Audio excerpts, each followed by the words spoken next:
Pagkatapos nun, welcome to Angeles. Pampanga pa rin po yan. Ang bilis nga po, pauwi na kami agad. Hihihi.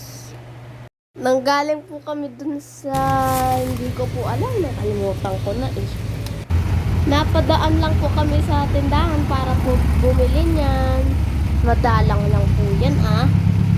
Ayan po, may mama, may tatay, may anak. Tara, kain na tayo. Hihihi. Nyam, nyam, nyam. Ine-enjoy ko po ang biyahe. Kumakain ako. Hihihi. Tapos, nung pagdating namin sa San Fernando, dumaan kami doon kina tita. Pagdating nga po kina tita, nanguha kami ng mga mulberry. Nalalaglag lang daw po, kaya dinala na namin. Yan? Masarap po yan. Pati nga po si mama kumuha. Kasi doon sa mga matataas, doon sa hindi ko abot. Oy, wow, bunga. Sige mama, kunin mo na lahat yan. Oh, balik na po tayo sa daan. Malapit na po tayo sa bahay. Diretso lang. Uy, may nakasabit. May listahan. May sorrow. Ayun, oh.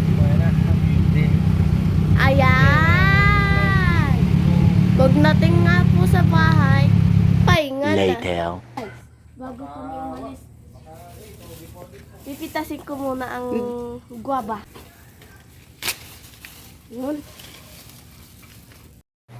Ayan po, kinuha ko na sila. Ayan. Kasi, hinog na. Ayan, meron ako nakuhang dalawang guava. Si guava 1, pati si guava 2. Oh, aalis na ako. Sandali. Aray. Medyo padilim na nun. Pumunta kami ng San Fernando. Palengke. Ito na nga pa eh. Doon sa may street food lang doon. Tapos po, bumili ako niyan. Cotton candy. Pinili ko po yung color Balot nito, ayaw mo. pink.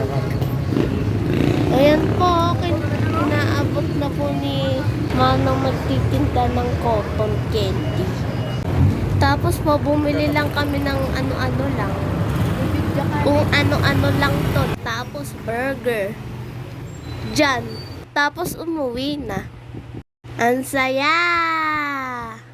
Yun lang po. Salamat sa panonood.